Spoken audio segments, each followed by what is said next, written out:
pessoal, tudo bem? Seguimos em quarentena e vamos mais um tempo ainda com essas condições, né?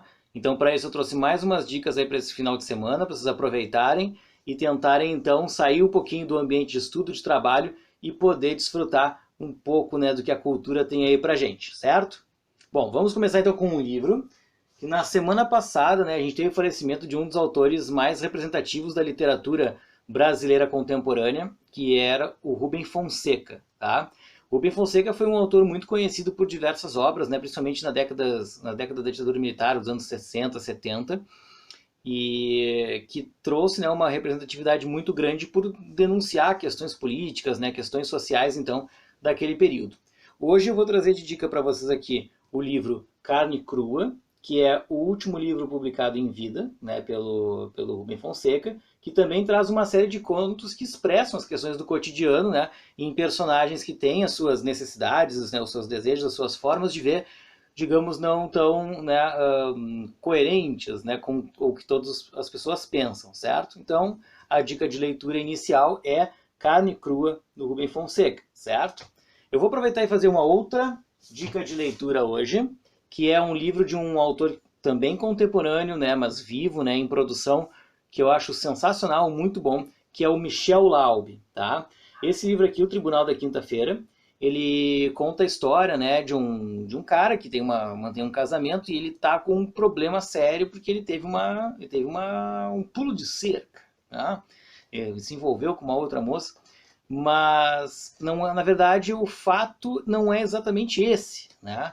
Porque eles começam a denunciar essa descoberta, começam a falar sobre como isso tivesse ocorrido, e na verdade os boatos são muito mais fortes do que o que aconteceu de fato, né? Então o que acontece, né, é que ele vai acabar sofrendo uma separação, etc. Só que isso é só um detalhezinho da história, tá? Que vai trazer outras circunstâncias muito mais complicadas por conta de como as pessoas, mesmo desconhecendo os fatos, falam sobre eles, né, e aplicam os seus julgamentos sem necessariamente conhecer o fato em si e as pessoas envolvidas, tá? Então é um livro muito importante que reflete questões contemporâneas nossas, atuais, para serem discutidas, tá? Tribunal da Quinta-feira, do Michel Laub. O jogo que eu trouxe hoje para vocês não é exatamente um jogo, né, nem de videogame, nem de tabuleiro, mas é um jogo para exercitar algumas coisas, tá? Quem já foi a algumas mega stores aí na cidade devem ter visto esses gloriosos, né, essas gloriosas caixinhas, né, que tem uma série de perguntas sendo feitas. Hoje eu trouxe para vocês aqui sobre a jornada do herói. Para quem não conhece a jornada do herói, né, ela foi concebida, ou na verdade ela foi pensada inicialmente por um psicólogo chamado Joseph Campbell. E esse psicólogo, né, ele começou a compilar diversas estruturas de histórias, né, da literatura universal, né, para descobrir quais eram os passos básicos que os protagonistas normalmente faziam para o desenvolvimento dessas histórias. Então, esses passos básicos ficaram conhecidos como a jornada do herói. Tá? Aqui a gente tem, então, a jornada dos heróis, né, que é um jogo com uma série de cartas, uma série de exercícios, na verdade, né, que tratam um pouquinho sobre, né, elementos dessa jornada do herói, que na verdade facilitam para a escrita, facilitam para o desenvolvimento, né, de narrativas, de ideias para o cotidiano, para a nossa vida em si, né, e que valem a pena serem observadas para que a gente consiga, né, uma maior dinamicidade nas nossas ações, nas nossas ideias contemporâneas. Tá? Inclusive ele vem com um manualzinho que explica um pouquinho, né, sobre a jornada do herói, como ela funciona, entre outras coisas mais. Tá?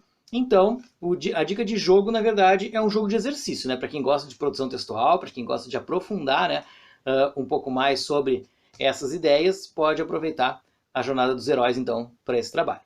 Bom, eu vou recomendar uma série e um filme que não são os mais novos, mas que são muito legais, muito bons para a gente trabalhar ou tratar de relações humanas, tá? O primeiro filme que eu recomendo para vocês, então, é o Lion. Conhecem, né? Já devem ter ouvido falar. Né, o Lion, que é um filme que trata da jornada de um guri que se perde da mãe quando ele ainda é menor, e isso faz com que ele seja considerado desaparecido, etc., cabe num orfanato e é adotado por um casal australiano. Né? Só que quando ele fica mais velho, ele resolve retomar suas origens, né, conhecer o seu passado, e então, né, tem uma grande jornada sendo realizada por esse personagem, certo? Então o filme Lion é a pedida para esse final de semana para quem gosta de filme bem dramático, né, para despencar as suas lágrimas pelo rosto, ele é muito bom para fazer isso, certo? E também a série que eu recomendo para vocês, gente, é uma série espanhola, muito conhecida de alguns já, né, que tem 3 temporadas na Netflix, que é Merli. Merli conta a história, né, desse personagem com esse nome, né, o Merli, que é um professor de filosofia que é contratado por uma escola, né, na Espanha, e ele passa, né, a conviver muito mais com o filho, que era o grande problema da história, o relacionamento entre ele e o filho que está no ensino médio. E então, o fato de ele começar a lecionar filosofia na escola também, né, vai mostrando a personalidade desse cara e fazendo com que as pessoas se encantem ou não tanto com ele, né? Porque ele é muito particular nas suas ações e nas suas escolhas. Então, pessoal, vale muito a pena vocês verem Merli também, que é uma série cheia de acontecimentos interessantes, né? E que analisam também um pouco da nossa convivência no dia a dia, certo? Essas são as dicas para esse final de semana de quarentena. Espero que vocês aproveitem muito bem. Um abraço e até a próxima.